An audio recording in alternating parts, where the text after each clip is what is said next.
Welcome to the Resolution Room, a space for reflection and meaningful dialogue. I'm Dr. Nashay Lowe. My work sits at the intersection of leadership, communication, and conflict transformation, helping people see challenge as a teacher, not a threat.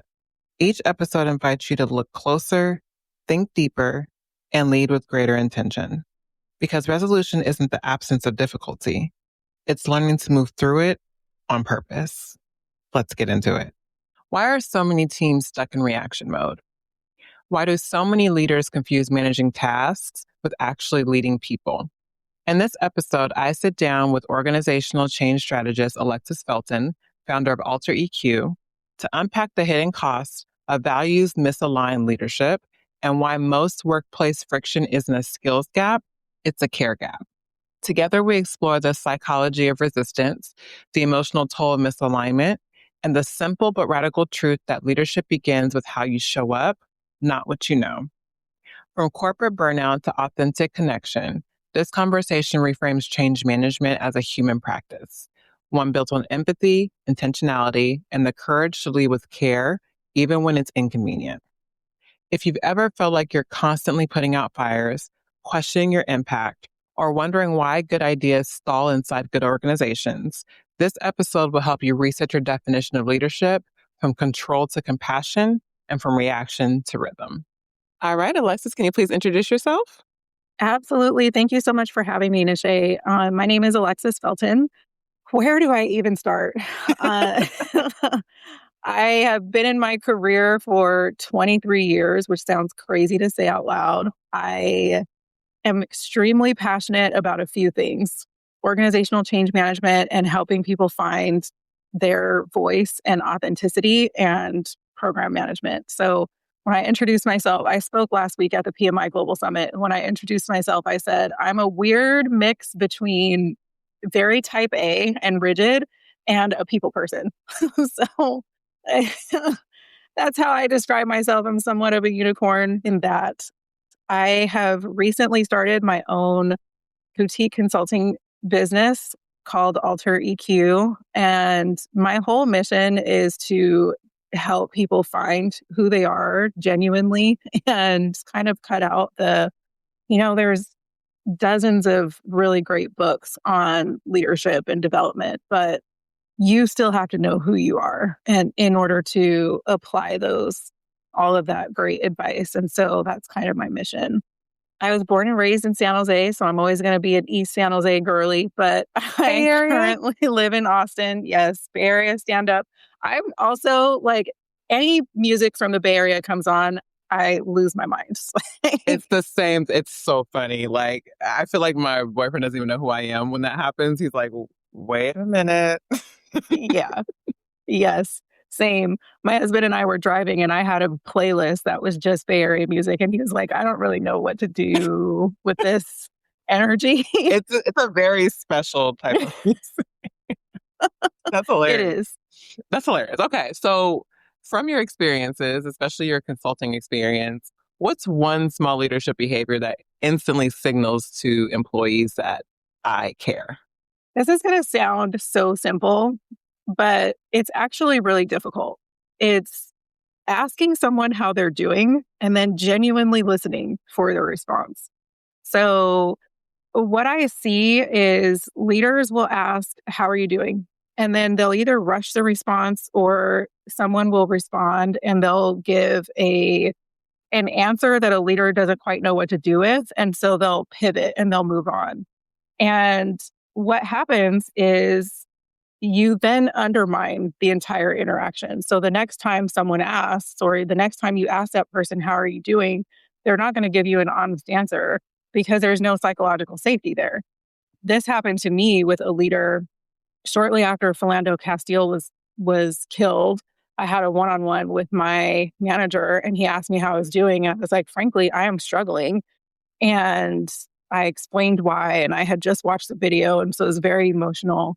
And he was like, I don't really know what to do with that. So blah, blah, blah. What are your status updates for this program? And I was like, okay, so don't actually tell you how I'm doing then. Yeah, that's what you learn from that interaction. I've seen it too. It's so many times someone will be coming back from an unpleasant vacation or something, a loss in the family or it's a medical family emergency.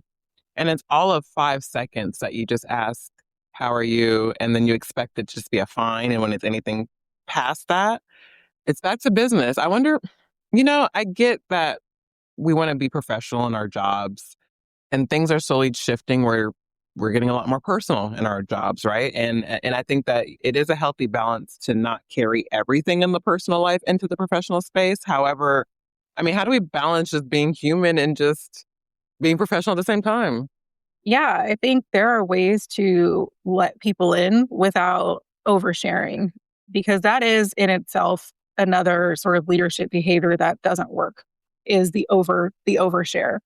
I shouldn't know the details of your relationship, but is it helpful for me as an employee to know that you're in a relationship? Yes, because then I can ask, how was your weekend with your partner?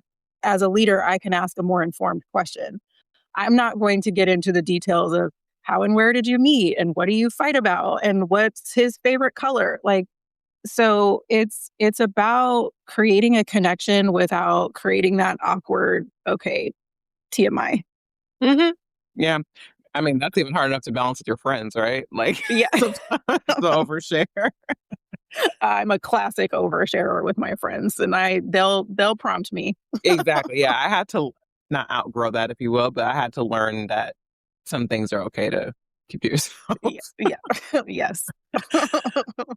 And then, so thinking about this sort of the care gap, at the center of culture, we've talked in the past, the first time we met, sort of about like this false idea that like leaders are supposed to just have all the answers. So, how can you show up as a leader on the job and be humble enough to admit that you don't have all the answers, but still lead? Yeah. To your point about humility, I think it's being transparent with your team that, listen, I don't know everything. And I'll tell people all the time, I do have a day job, and my day job is I'm an internal subject matter expert in project and portfolio management. And I hate being called an expert because it implies that I know everything, and I don't. And what I do know and what I do have are a very specific set of experiences that have informed the way that I approach project and portfolio management. And I think showing up and being real and being authentic, you'll hear me say authenticity a lot because that's like my number one core value, is really important. I think the other thing for leaders and a core tenet of my approach is you can't demonstrate that you care unless you genuinely understand the individual needs of your team. So if I am someone who likes to have feedback in writing because I don't like sort of if you give me feedback in person, if it's positive, I'm going to feel like, stop talking. It makes me feel uncomfortable. If it's negative, my initial response to it is going to be defensive because I have perfectionism disorder. So, like, if I don't do something well, I internalize that as being very personal. Other people may want that verbal affirmation of what they're doing. And then some people may not want affirmations at all. They may just want more opportunities for different types of work or visibility with key leadership. And I think when you don't have all the answers, knowing what your team does need and showing up in those ways can overcome well, I may not have the answer that you're looking for, but I do know how to care for you as an individual. I love that. And quick plug for myself, please go back and listen to my episode, You Are Not Your Feedback, because there's a whole, gosh, the psychology around feedback in itself and the process. It's just, oh my God, it's a lot to navigate. Yeah. On that topic, what I've learned is I do a significantly better job with written feedback. So if I have time to process and I don't have to react in the moment, I can take feedback for what it is, which is a gift. Someone said this at a conference last week. Feedback is a gift. And I was like, but Yeah, when you're the giver. Exactly. But it's true. So I think you also have to know yourself and know what is going to get through those moments. Absolutely. Absolutely. You brought up a good point about sort of the balance between the technical competence and the emotional part of being a leader. So when someone leads purely operationally and is emotionally absent, how does that show up in like meetings, timelines, and their tone? Yeah, I'm gonna actually address each of those individually because they're different. I think generally speaking, when leaders are technically competent but emotionally absent, their lack of vulnerability creates a barrier to collaboration, which permeates the environment. And I've lived through this. And I actually sat down with one of my leaders and I told him the fact that you never express how you're feeling, what you're doing, what you're dealing with makes you seem cold and disconnected from what we're doing. So in meetings, this looks like them dominating the agenda. So these meetings are updates, not discussions. So they'll shut down debate.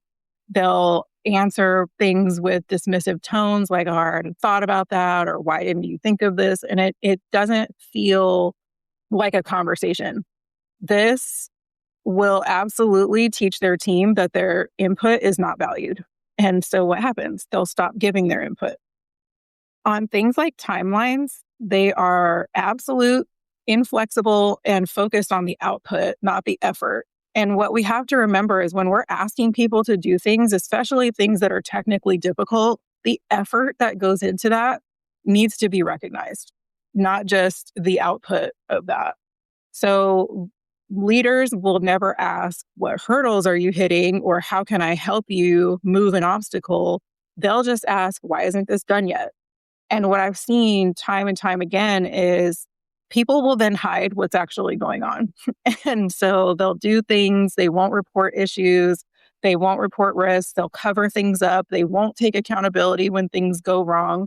And this starts to create a very toxic environment because now, because I feel like I need to protect myself, I'm going to blame anything but my own doing on the thing not going well. And then your last question was on tone. Typically, the tone is cold, transactional, and unapproachable. So they will draw a very rigid line between that professional and personal. And again, a lot of leaders do this because they want to protect themselves. They don't want to be seen as being too friendly with their staff, or they don't want to open up. But it just translates into a disinterest in the team's well-being. And without that, you can't actually lead. Absolutely. Yeah. I think about, the sort of difference in climate from, corporate structures to smaller businesses. And a lot of times what you feel is that more warmth in the smaller businesses. You really feel like you're part of the company versus just like part of the machine of a company. So I wonder how much, in general, even the size has to do with the ability to, is the difference between relating to 100 employees versus 10, right? For sure. But I go back to as a leader with direct reports. So I can't, I'm not going to say, if you work in an organization of 100,000 versus 10,000 versus 1,000, that this will always work. But leaders are typically going to have somewhere between 10 and 15 direct reports. Mm-hmm. And the extent to which you care for your direct reports directly translates to how they care for their direct reports and so on.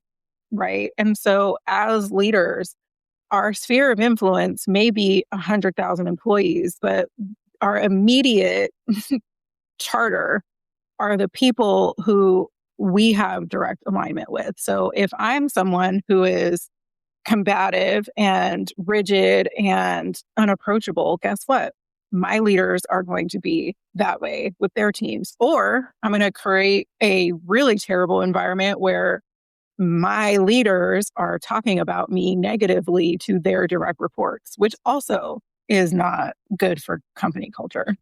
Mm-hmm.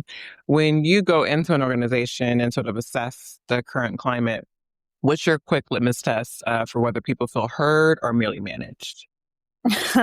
It's It's an interesting thing. So you see this show up in engagement. And I think there's so many things that people have to say about engagement, like engagement surveys. All companies do an engagement survey. What do you do with that information? So I'm not necessarily talking about like the annual engagement. It's the day-to-day interaction. If people feel managed, you'll typically have a low engagement transactional team. So when you communicate, they'll provide the bare minimum. As we talked about earlier, they're not going to tell you how they're actually doing. They'll just be like, oh, yeah, hey, Nashay, I'm fine.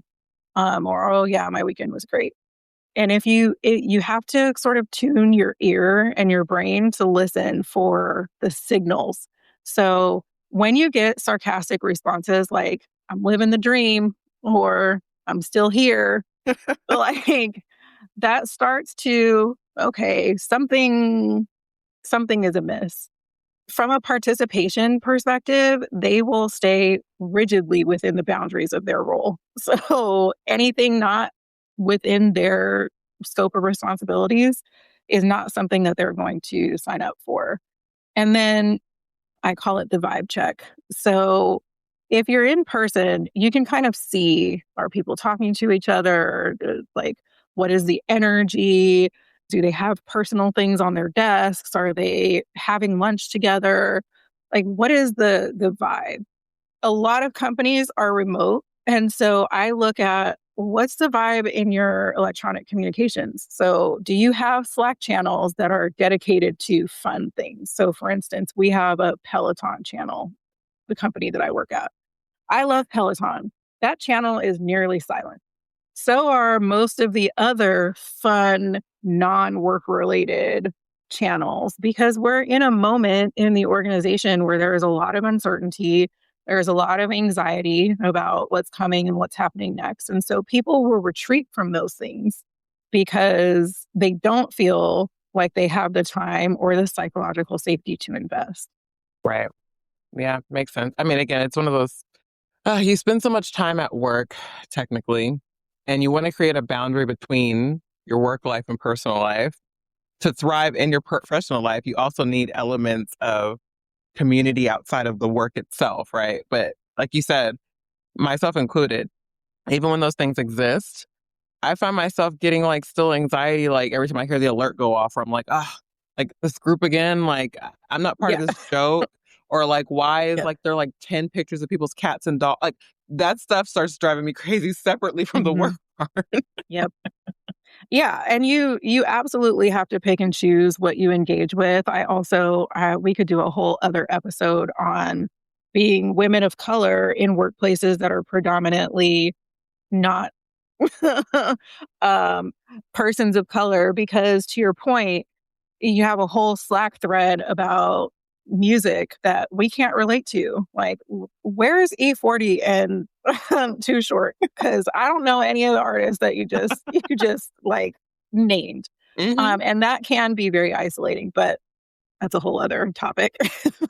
Well, okay, so let's talk about, so you know better than I do probably about the resistance to transformation in an organization. So like, yes, people hire people like us to come in and help them, change things, try to improve things. Mhm. But there's so much resistance that happens.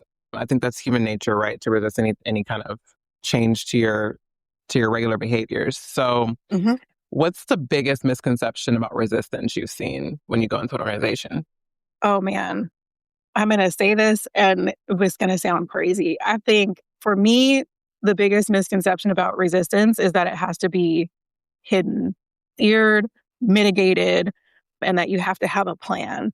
Like when we put together a change management plan, one of the things that comes up is we have to have our resistance management plan. And I'm like, okay, cool. And I'm not saying don't do that, but one of the things that I love about organizational change is resistance. And, and people always look at me like, Hmm. what? Like the way I just did. Right, right. So, first of all, I love a challenge. It comes from an innate sense of I love to prove people wrong. And this started in my early education. I had my when I was in 7th grade. my assistant principal told me I would never amount to anything in life. And I was like, cool, cool, cool.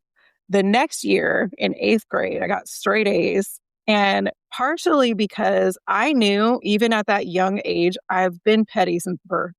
I knew that if I got straight A's, I was going to end up on all the lists, right? I'm on principal's list, I'm on, 4.0 lists, and he was going to have to stand up and give me all of these certificates and award ceremony. And I had that moment of like, I have proved you wrong. So, I, so I come by this honestly. This is how I approach things. So I think that in resistance, you get the most honest feedback about what is going on and why things are happening. The other thing is, it's deeply human to resist. We as human beings do not like to be told what to do. That is just a fundamental fact of human nature. It threatens our sense of autonomy, our sense of security, our sense of belonging and pride and work. If I stand up a process and then you come tell me, oh, I have a better process, the natural inclination is, but I invested and I built this process. And so understanding that you can't outplan this natural response is key. And instead of reviewing it as sabotage, we can view it as data. And what do we do with data? We use it to make things better. Now, I will say, this is where the type A people person has served me well, is in order to engage with resistance, you do have to have a massive amount of patience. So when I was doing these large transformations, very similar to asking how people are doing, if you're going to ask someone what they think about a change, you have to be willing to listen and genuinely hear and understand their response to that and then do something with it. So I think collaborating and addressing and not trying to like outrun or outplan or mitigate resistance is what has been the most successful for me. Okay. And then how do you move a team from this is how we've always done it, quote unquote, to let's try this without triggering like performative buy-in? Oof, performative buy-in. Fake compliance, as we call it. Mm-hmm. I think this is shifting from selling you on my idea to co-creating a solution with you. This does take longer, but collaborating with the people who are impacted by the change versus pushing top-down mandates is essential for success. Giving people a genuine sense of ownership for change is so important. I heard a quote in another, I don't remember if it was a podcast or a webinar, but it said, people don't resist change, they resist being changed. So if they feel like they have ownership or a stake in the success of the change, they will not only embrace it and move forward, but they will also bring others along. So from an action perspective, I would say instead of coming to you with a finalized plan and saying, this is what we're doing, this is what you need to do, come with the problem and the desired outcome. So this is what we're seeing, this is what we need to see, and involve key stakeholders in designing how you bridge that gap between the problem and the desired outcome. Mm-hmm, mm-hmm. I love that. I do something similar where it's just, in general, trying to get people to rethink the way they approach conflict. So anytime it's an open door policy to bring an issue to your supervisor, but if you bring an issue, bring 2 to 3 solutions along with that issue as well. That way that's being incorporated into the final solution itself, and someone's not just hearing the problem and saying, well, here's what I think, and I have actually nothing to do with this. Right. Very powerful. Spot on. Mm-hmm, mm-hmm. Yeah. The only other thing I was going to add is, in addition to resistance being sort of a natural human tendency, so is competition. So once you have created that idea or the concept and you've involved other people in co-creating the solution, creating internal competition also works to drive, because if I log in for the day and I see Nashay got a shout out for engaging with this new process, naturally I'm going to be like, well, how do I engage? What did she do? And how do I do the same thing so I get the same recognition? Or if your team is recognized for something and you all got a half day off as a reward for doing this thing, other teams are going to engage with that because now you've activated that sense of competition. Healthier competition. I like the way that Healthy competition. Yes, not whole other podcast on other types of competition. right. Um, so in your work, what helps you understand whether people are resisting the change itself or resisting how the change is being led? That's a great question. Again, it comes into fine tuning and fine tuning the ear and listening for specific things. So you have to listen to the types of questions that people are asking. If people are asking how questions, so how do I implement this process? How does this tool work? That signals technical resistance. People are willing to engage, but they don't know how to leverage the change or the thing that you're trying to get them to do. So they're not necessarily resisting how the change is being led. They're resisting the I don't really know what to do with this. So that is one problem. The who and why questions will signal that the change is not being led well. So if they're like, whose idea was this? Why are we doing this now? Why didn't they ask us first? They're questioning the process, the justification, and signaling that they don't trust the decision that was made. So that is where we find that the change is not being led in a way that is resonating with the audience. Mhm. And then when we kind of think about the change and let's just say like the alignment to the bigger picture, the mission or vision, whatever that looks like, the values, what were your early tells that a situation wasn't just a rough week, but a values mismatch? Oh man. Um, I actually had a really tough experience with this. So my early tells for value mismatch used to be subtle disengagement. We talked about engagement. So lack of engagement, persistent bad behavior. So hiding things or blame shifting or those things. And I say subtle. Those aren't really subtle things, but then I had a personal experience that showed me the gap between just rough culture and no, this is completely misaligned with my values. So I had a phenomenal job as a director of program management. But shortly after I started my dream job, I got a new vice president, and it was very immediately clear that we were not a match. And in our first interaction, I asked him what his expectations of me were. And he told me, you're the only person that comes to the office smiling. So do that more. And I kind of side eyed because I'm pretty well known for having RBF. Like people have told me that, that I don't come across as super approachable in person. So I was like, okay, I'm going to put that in my back pocket. And then as time progressed, what I found was we were misaligned from a values perspective in three key areas. From a leadership perspective, I valued collaboration and autonomy. I had always had the ability to lead my own team and do what I felt was necessary for my team. He valued top down command and control. And there was a lot of friction there. I, in customer conversations, prefer to be transparent in my communication to avoid long term reputational damage. He valued short term optics. And so he would often make promises or statements that I knew in the room to not be completely aligned with reality. And it made me extremely uncomfortable. And the linchpin for me was the bias. So he wanted women to be cheerful and happy and smiling, as he alluded to in our first conversation, while the men were allowed to be direct, but direct to the point where they were borderline abusive. And so this all came to a head when he gave me an ultimatum.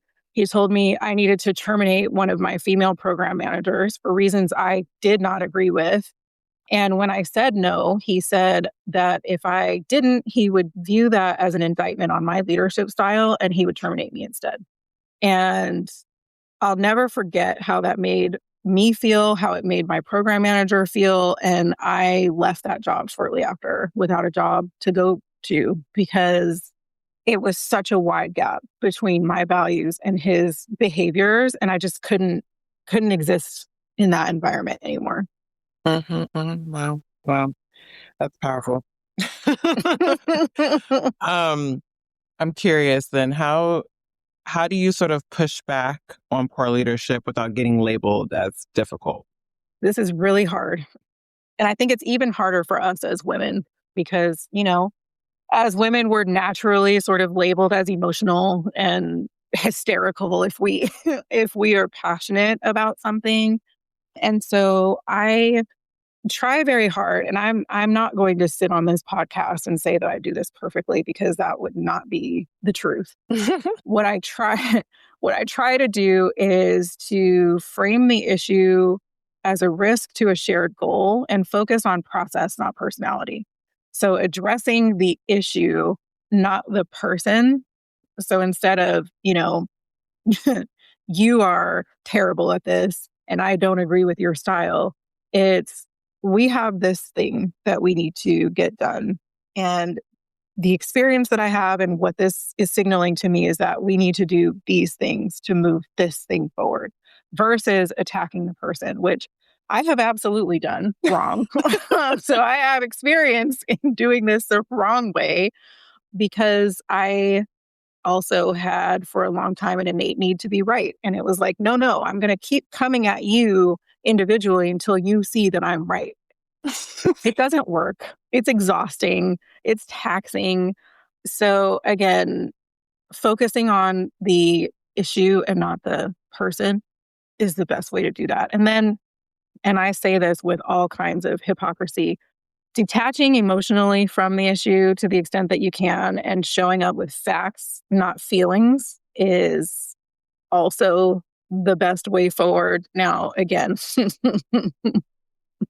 I'm a very feeling person, so this is not always my strength, but I have seen other people do this, and I admire that ability to diffuse a situation and to just focus on, here are the facts. And it's not personal, it's business, and let's move forward. You said so many important points there, and I agree wholeheartedly. It's human nature, like we talked about earlier, especially like when you're getting feedback or you're in a tense situation. To try to not be defensive is really hard. Everything feels personal, even when you know it's not. And so to address a situation or a conversation and take a step back just long enough to realize this doesn't have to be about either one of us, but about reaching that common ground. And what I always I lead with this, it's probably all over my website and everywhere else, but I always say, like, my whole goal is to enter a conversation. Actually, this is a big thing that even in my relationship, we established this very early coming from past relationships. Whenever we have a disagreement, our goal is to reach understanding, not to prove that one of the other is right. Like you said, that gets you nowhere. It's a waste of time. At the end of the day, even if you're proven right, you really don't even feel good about it after you prove that you're right, because if you care about the person, it's just all these things that we think are going to liberate us and make us feel better for about 10 seconds. It lasts literally that long, if that.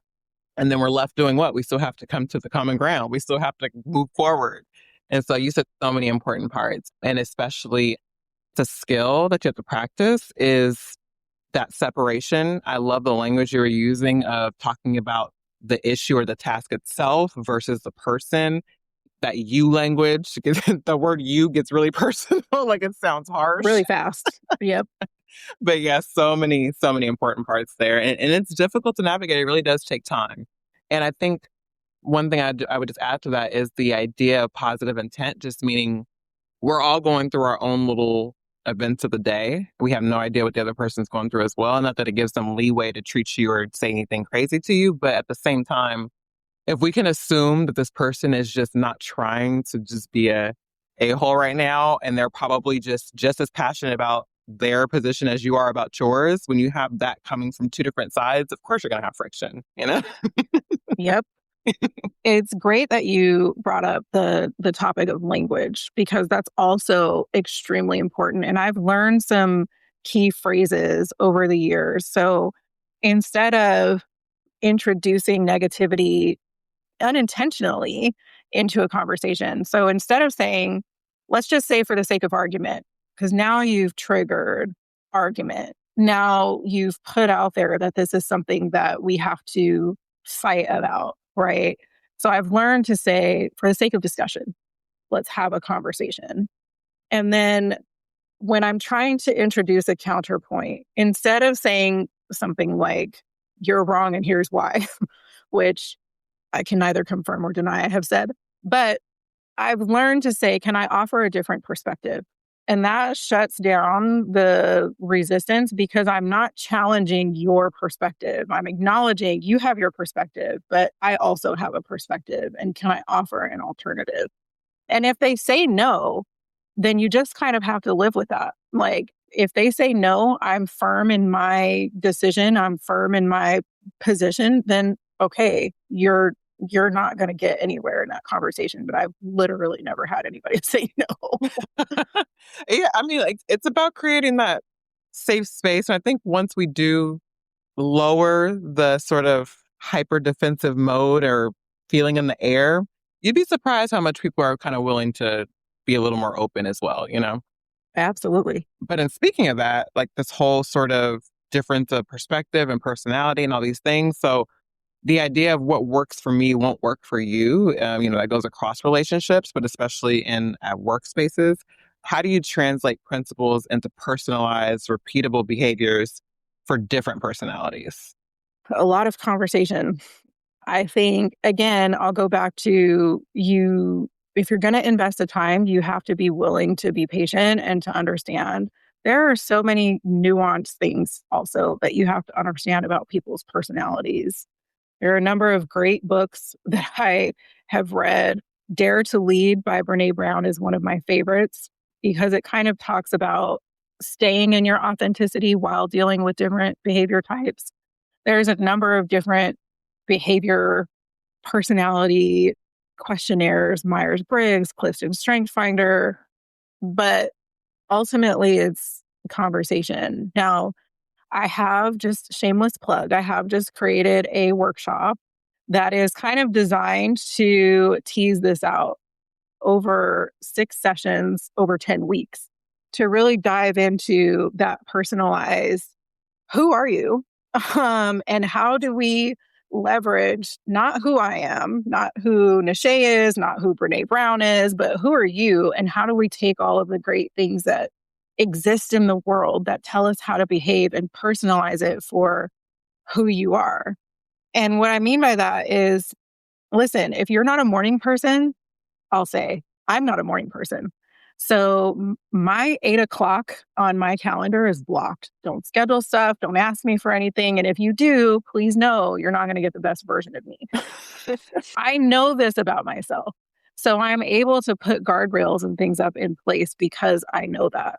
But you have to first know who you are and then integrate the other advice, feedback, things, tools.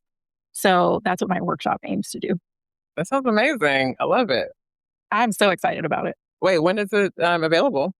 It'll be available by the end of this week. We're recording November 18th. So by November 21st. Amazing. Amazing. So you've given so many amazing practical skills that we can start applying today. I like to end my conversations with a signature resolution question because this is the resolution room. So in your own life and work, what does it mean to be truly resolved, not just in conflict, but in how you choose to show up for people every day? I love this question. And I really had to think about this because it's something I don't often reflect on. And for me, what I realize is this is deeply visceral for me. When I'm unresolved, the experience is heavy. I feel it physically. My jaw clenches, my nostrils flare. I had a director in my first job that used to do things purposely because he thought it was so hilarious when I flared my nostrils. He was like, there it is, she's angry. And I was like, why? Why? But that tension settles in my spirit and I carry it in my shoulders. I carry it in my posture. Again, I'm an empath and I'm deeply feeling. So that is how, when I'm unresolved, that shows up for me. And I'll still engage. I'm in a really weird situation where I frankly have not been super happy in my current role, but I still am a top performing individual. So I'm still outwardly showing that I care and that I can lead and push through. It shows up for me internally, though. And so when I'm truly resolved, I am relaxed and open and playful, and I'll make jokes and have fun. So it's very physical for me. I love it. Last but not least, where can we follow you and your work? Altereq.com is my website. I'm also available on LinkedIn and at Alexis Felton. Amazing. Amazing. Well, thank you so much for coming on. I had an amazing time talking to you, and we definitely have to do it again. Absolutely, Nashay. Thank you so much for having me. Alexis reminded us that leadership is not a performance of control, confidence, or perfect answers. It's a daily practice of presence, a way of showing up that says, I see you, I value you, and we're building something together. We learned that resistance isn't proof that people are stubborn. It's a signal that something feels unsafe or unclear. We saw how burnout often begins long before the workload gets heavy, usually the moment someone's values start slipping out of alignment with their environment. And we heard how leaders who pause long enough to ask the right questions about purpose, impact, and about what people actually need can shift an entire culture without adding a single meeting to the calendar. Alexis's work through Alter EQ centers on this simple but radical idea. Leadership isn't one size fits all. It's one choice at a time. It's not about managing tasks. It's about nurturing trust. Not about controlling outcomes, but about creating conditions where people can contribute, collaborate, and evolve. So if you're listening today feeling stretched thin, frustrated by constant reaction mode, or quietly wondering whether your leadership still reflects who you are, this is your reminder that change doesn't start with the strategy deck. It starts with the courage to show up differently tomorrow than you did today. Thank you for joining me in the Resolution Room. If today's conversation gave you something to think about, please consider sharing it with someone else who might need to hear it. And don't forget to subscribe, rate, and review the show. It really helps more people find these conversations. You can explore our wearable wisdom collection at the Mind Shop or visit lowinsights.com to learn more about our work and upcoming projects. All of the details are in the show notes below. And until next time, keep building in the quiet because that's what will carry you forward.